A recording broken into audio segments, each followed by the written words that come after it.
Hello, Nathaniel Gavronsky here, and I'm going to do a video about the sad passing of Supreme Court Justice Ruth Bader Ginsburg.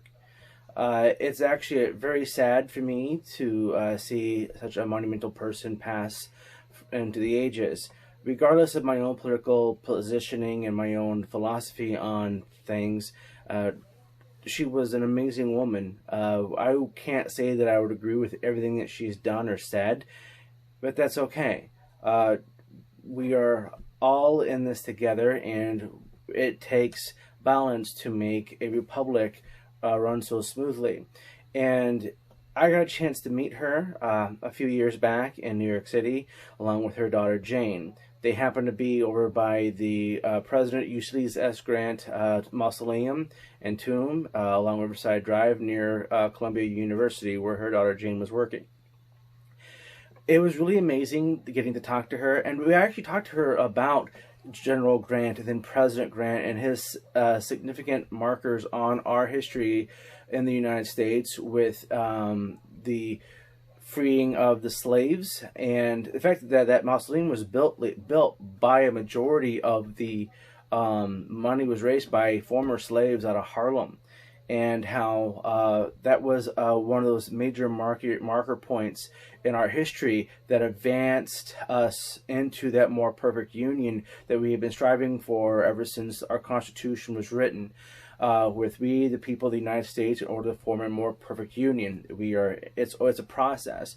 In 1865, and then with Grant's term in office, with the amendments granting slaves equal status as citizens in the United States and breaking their bonds of slavery, and then later on to the case in Standing Bear v. Cook in Douglas County, Nebraska in 1879, stating that the Indians were seen as being equals among all others in the country. And then in the 1920 with women's suffrage movement, and then throughout the 20th century, you've seen women advance into great leaps and bounds into equality.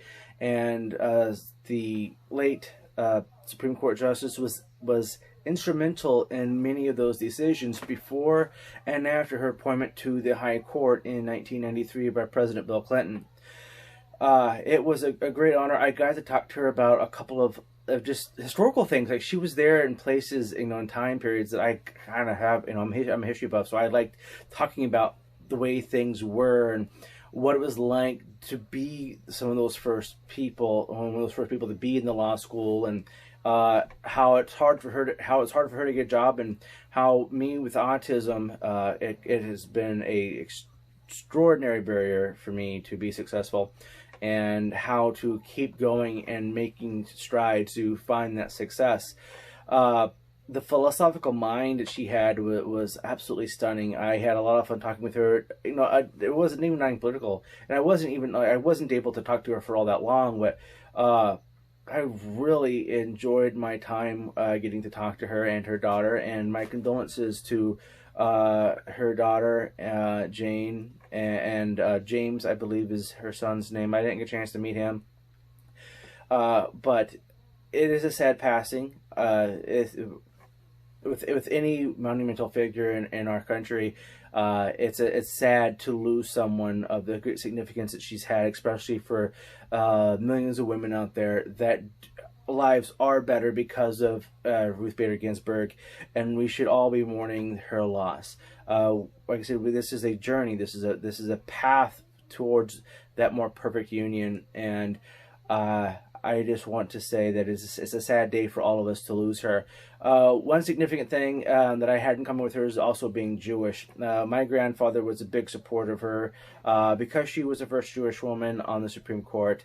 Her confirmation was something that I remember watching, and I was excited to see her get to the High Court, even though I wasn't quite completely sure what the significance was. My grandfather was very adamant that this was an important occasion, and so being a proud Jew, and knowing that she was such a proud Jew, and actually getting to talk about the Jews in Brooklyn and Jews in New York, and the historical aspect that Jews have had in our country and others was actually very, very enlightening. She was very aware of all the things going on in the world around our Jewish heritage.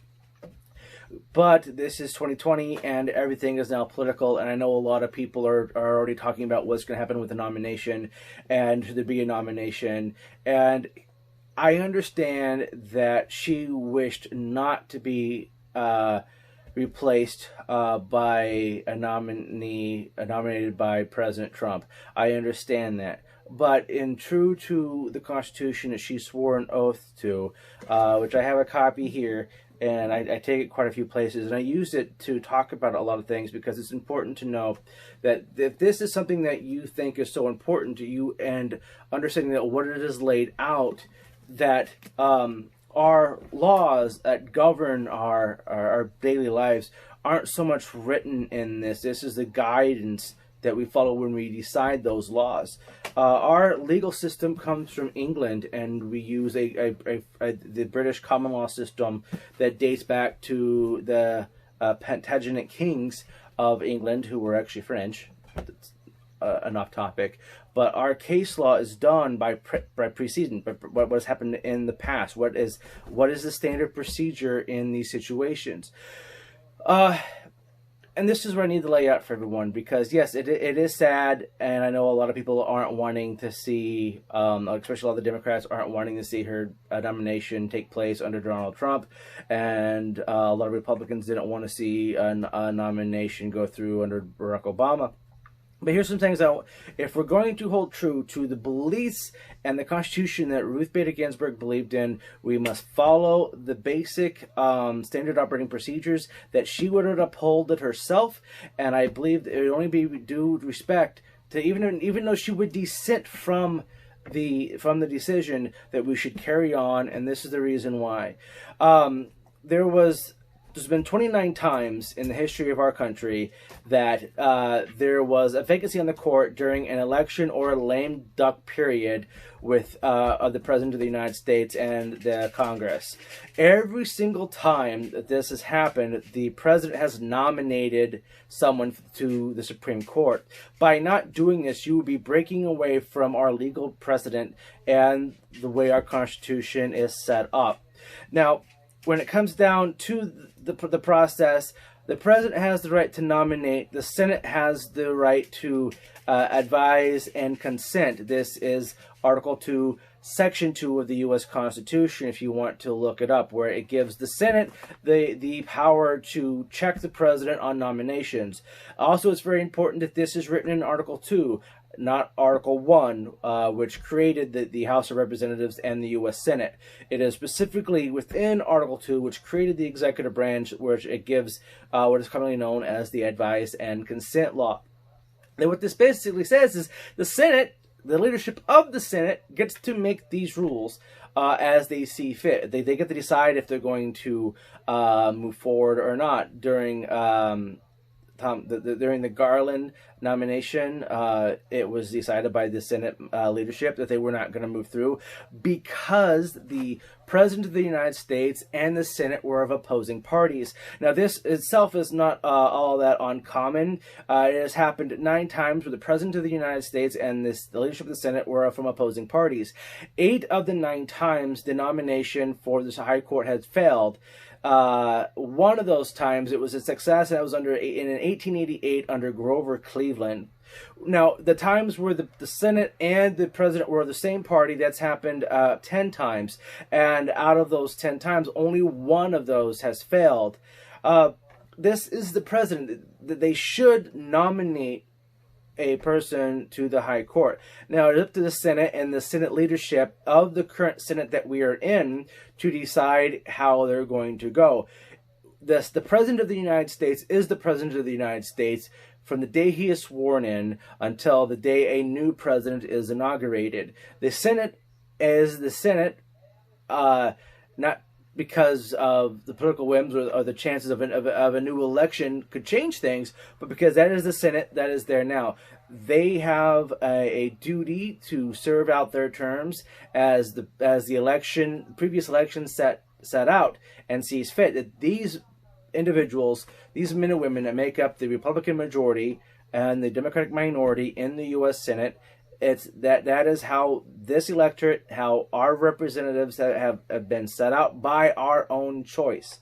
And so it would be unconstitutional, I believe, for the Senate to renege on its duties, and it would be unconstitutional and a dereliction of duties by the President of the United States if he were to decide not to nominate a person for the High Court, as the Constitution clearly states that the President should make a nomination to the Supreme Court of the United States whenever there would be a vacancy, and that the Senate has a duty and responsibility to advise and consent. If they choose to not support this nominee, then it fails. And this historical significance, out of the 240 some years that we have been a nation, we have a 99% success rate of presidential appointment and confirmations by the U.S. Senate, and I don't think this should be any different. The president is basically, when the leadership of the Senate and the president agree on a nomination, the nominee gets confirmed. And that is how our country works. The election in 2020 has not happened yet. We do not know the results. There's a chance that we might not know the results for several months afterwards, and that we could be leading to a serious constitutional crisis if we have a 4-4 split on the Supreme Court.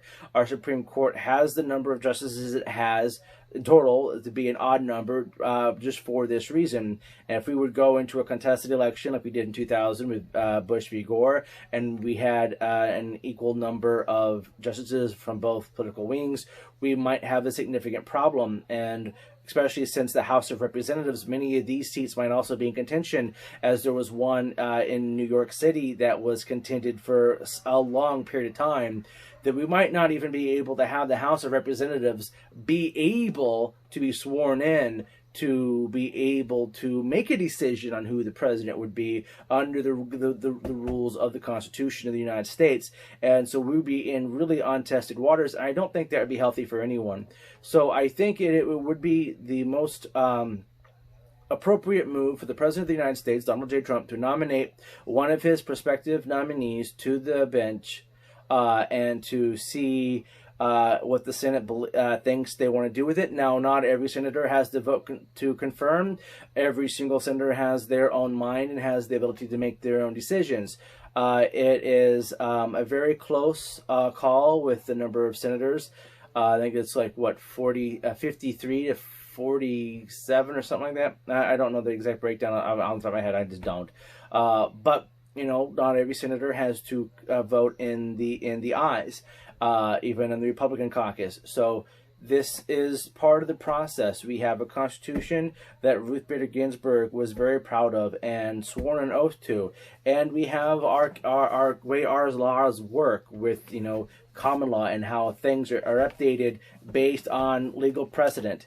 And we have that precedent set up now with the fact that the president needs to make this nomination, and that the Senate needs to make its decision if they want to support that nomination or not. But it needs to take place. What happens there is part of the process, and you are more than welcome to use your First Amendment rights to redress of grievances with your elected officials in the Senate. In Iowa, they are actually very accessible. I'm sure in most states they are somewhat accessible. Probably not as accessible as Iowa, because Iowa rocks. But their phone numbers are listed online. Everyone has the right to voice their opinion. But it is my opinion, someone who studies this stuff for fun, that it would be unconstitutional and a dereliction of duty to not follow through on the guidelines set forth by our Constitution of our Republic and our common law that has served us and given our system of government legitimacy for over 240 years. So this is Nathaniel Gavronsky. I hope this video is informative. I hope you will join me in mourning for the loss of our great Supreme Court Justice, Ruth Bader Ginsburg. And I hope to see all of you out in the next couple of weeks doing your civic duty and continuing our legacy of one of the most amazing countries in the world. Stay healthy, stay wealthy, and find some wisdom. And as always, stay classy, Iowa.